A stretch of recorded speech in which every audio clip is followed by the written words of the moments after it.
Hello, everyone, and good morning and happy Monday. Hope you all had a fantastic weekend and were able to relax, rejuvenate, spend time with friends, family, just whatever makes your heart happy. So, speaking of relaxing, let's get into our topic for this week. So, I've been sharing over the course of, several weeks. I'm reading this book right now by Dr. Chatterjee. It's called The Four Pillar Plan. Say that fast 5 times. The Four Pillar Plan.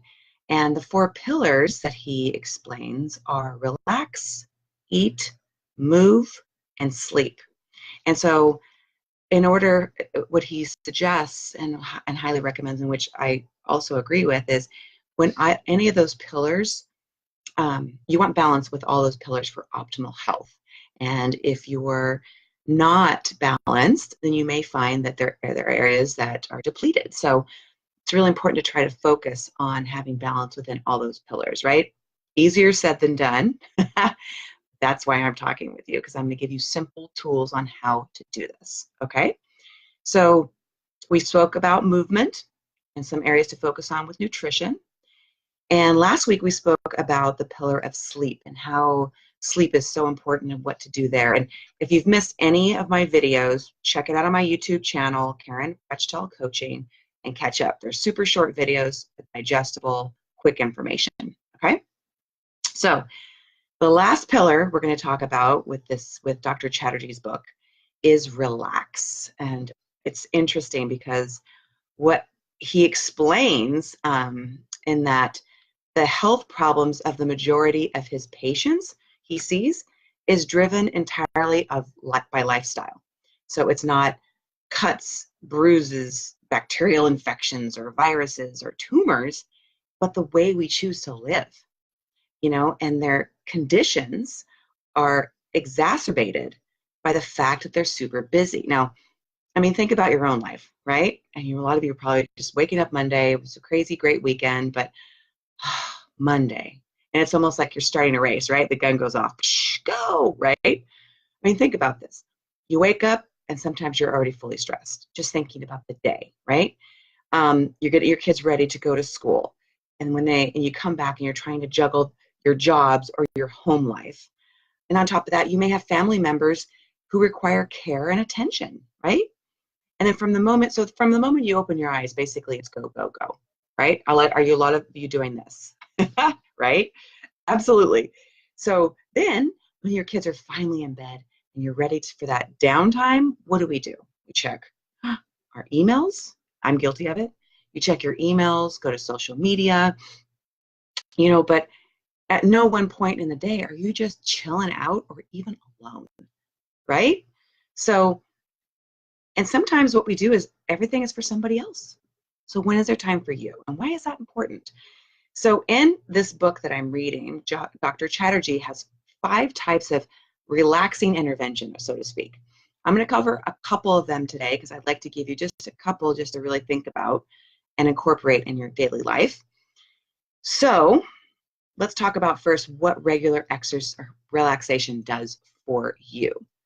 First thing, weight loss. You're probably thinking, how does relaxation help with weight loss? Well, think about it. When you're not relaxing, what happens? You're stressed, you're constantly going, your cortisol levels shoot up and potentially stay up depending on how stressed you are. And that keeps the weight on you guys. And in fact, many other factors are in that, of course, but that doesn't help, okay? So weight loss. Improved resilience, right? Reduced feelings of stress, improved ability to cope with your day-to-day things that come up, right? So instead of going, oh my God, and being reactionary, you kind of take less reaction out of it and start to focus on what's really happening in that moment. More balanced outlook on life, driving into work, less road rage, your ability to sleep improves, and better concentration. Who doesn't want that? So those are the things, it's just some of the things that relaxation does for you. So a couple of the tools I'm going to share with you this morning are, number 1, me time every day. And I know a lot of you, I see you on Michelle and, oh my gosh, and Pam, and you guys are parents, okay? And I know it's like, your children and your child, your children are your main focus. Totally understand what happens if you do not take care of yourself. You're not going to be the parent that you want to be, right? So number one, me time every day. What does that look like? So every day, get at least 15 minutes of your time. So what does that look like, Karen? 15 minutes? I don't know. It's a lot. That's a lot. And you think about it, it really isn't. So make it a triple underlined part of your schedule. Set an alarm. I actually do that, you guys, throughout the day. Meditate. 10 minutes. I do it. So set an alarm. Relax. Me time. Whatever speaks to you. And maybe it's going to go to a local cafe.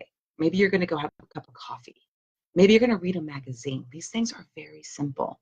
Maybe you'll sit in a room with the lights off, listening to music, right? Maybe you'll want to have a nice relaxing bath. You know, it's entirely up to you, whatever, as I'm saying that, whatever resonates with you. And there's so many other ways. But there are 3 rules to this. The first one is, it must be something for you and you alone. Yikes. Me? Only me? Yes. You and you alone. Number 2, it must not involve activity that has to do with a smartphone, has to do with a tablet or a computer. And that is probably going to be your biggest challenge, right? And the third one, this is really the most important thing, is you're not allowed to feel guilty about this, you guys. You're important. You are absolutely important, and you deserve this. And if you can repeat that after me, you deserve this. I deserve this. It's important, okay? So those are the 3 rules. The second tool is practice stillness daily. So what's about stillness? So 5 minutes, you guys. Think about stillness for 5 minutes daily, all right?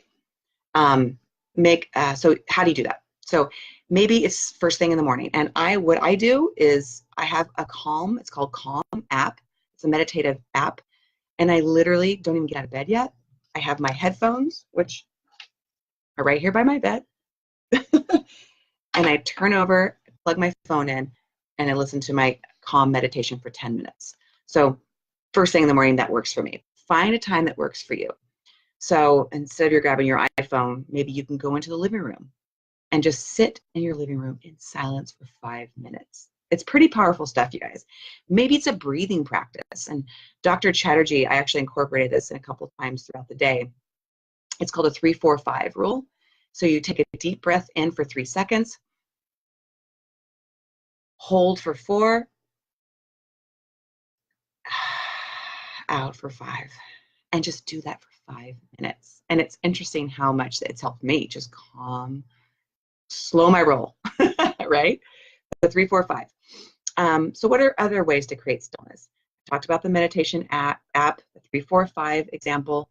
What about sitting in stillness or silence with full awareness of your senses? So for example, you're sitting, my feet are touching the floor. I feel the breeze on my skin. Little things like that really do relax you. Maybe it's listening to music with your headphones on, and you're listening to the music in a different way. You're listening to the song itself, the music, the tone, the actual musical instruments. I highly recommend Kyle Castellani. His voice is like angelic and soulful, and there's just so much passion around it. It totally brings me a peace and calm. So that's one recommendation. So it's all about mindset shifts, you guys. Always about mindset. Anything you do really is. And it's interesting when you're thinking about incorporating something like this is, well, I just don't have time, Karen, right? And Dr. Chatterjee had a really great example about this with one of his patients. He said one of his patients says, I can't do 10 minutes a day, And so the doctor was saying, well, why do you brush your teeth twice a day, 2 minutes in the morning, 2 minutes in the evening? Why do you do that? Habit, right? So he said, well, yeah, it's a habit. He says, okay, how about 2 minutes a day? Start with that. And what happened? He started 2 minutes a day. He ended up doing 20 minutes a day because it was so important to him, and he saw the benefits. He felt more than anything, he felt the benefits of it, okay? So have a growth mindset. If your knee-jerk reaction is no, if that's your default, no, I can't. Get out of the fixed and shift just even this much, tiny bit to incorporate you in your life, okay? If it's a priority, it simply will happen. And so, again, baby steps. Maybe it's 2 minutes of meditation a day.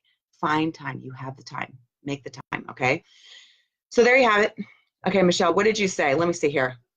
No need. Next to impossible. Really, it's time in the shower is all I get. Hey, time in the shower.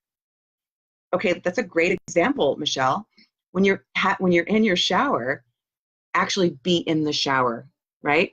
As you're in the shower, try to get out of your head of all the things you're going to be doing throughout the day. Actually enjoy the shower. Feel the warm water going across you.